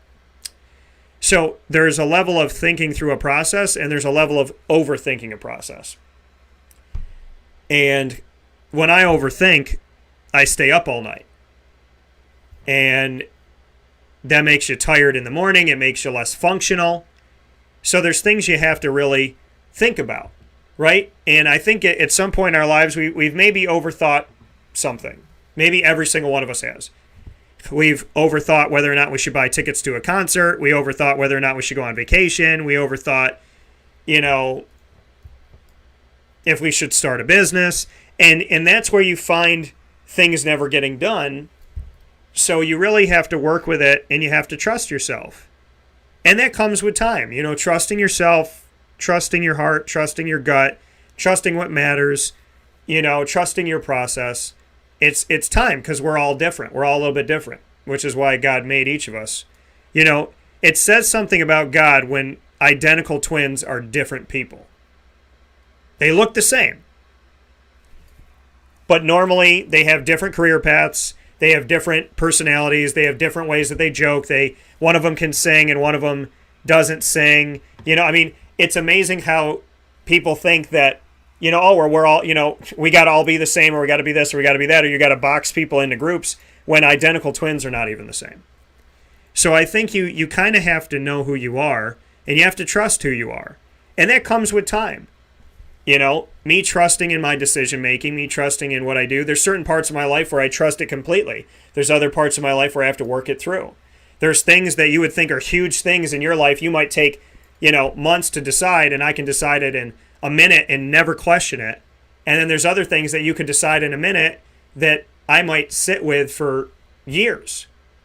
So I think in life, I've learned that you have to enjoy life. You have to take the blessings God gives you, and sometimes you can't figure everything out in a day, and sometimes you can't figure out everything in a month, and sometimes you can't figure out everything in a year. But it's with trusting yourself, I think having a faith, praying to God, keeping good people around you, busying yourself with positive things, allows you to really kind of breathe. Some people say I have to go on vacation in order to think, and I'm not going to go on vacation for 3 months, so I'm not going to figure this out for the next 3 months. I don't think that way. Sometimes I take a walk. Sometimes I make a phone call. Sometimes I take a drive. Sometimes I sit with Lily. Sometimes I, play music. Sometimes I sing. Sometimes I read the Bible. Sometimes I think about something my grandmother said to me. Sometimes I find that when I clean my house, I'm peaceful. When I cook, I'm very peaceful. When I do the dishes, I'm peaceful. And sometimes I really want to hear music, and sometimes it annoys me, and I just want silence. My dad said that a few days ago. He's like, I haven't been able to sleep. My mind is constantly racing. And I said, about what? He goes, I don't know, everything. So none of us are perfect. And none of us can figure it out in a day. I mean, for goodness sakes, God took 7 days to make the world, right? If you read Genesis. So my best advice to the overthinkers out there, and me being one of those people that really does it, but not as much anymore, but still does it, is figure out how you find peace and establish that peace with yourself, and really figure it out in the hustle and bustle of life. Come up with a technique where if you're in traffic and you don't have a free minute to yourself, do a breathing thing in the car for 3 minutes. Find what fits you and use it. Because before you know it, you've overthought your life and it's over. And I, thankfully, at 35 years old, don't live in a world where I think that I've overthought this past year. But there are many years in my life where I'm like, Jeepers Christmas, I didn't really enjoy being a kid because I was thinking too much about it. I was always thinking about so many things. Big, big things. And I'm one of those people that wants to heal the world and wants to stop everything bad from happening. And you can't possibly do it. The Avengers can't do it. And, growing up as a kid, I'm like, I want to be Spider-Man because I could save everybody. But Spider-Man can't save everybody because Spider-Man's swinging in the city saving people of New York, and he can't even save everybody in New York, and he definitely can't save everybody in Los Angeles, and he can't save everybody in Dallas, Texas, and he can't save everybody in Syracuse because he can't be everywhere at once. And so I would challenge you to take a deep breath today. I would challenge you to do something nice for yourself. I would challenge you to calm your brain down, and I would challenge you to face your fears, face your worries, face your doubts, and really just give yourself a big hug and tell yourself it's okay, and take a minute to breathe. I think one of the hardest things to do sometimes is to remind ourselves to take a deep breath.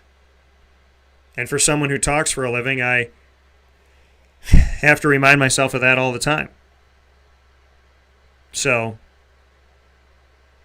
take a deep breath today. Think about what you can do to help yourself shut off the engine for a minute and cool down the car. Take some time to just breathe. And for a guy who prays to God and I talk the whole time, I've been taking more time to be silent.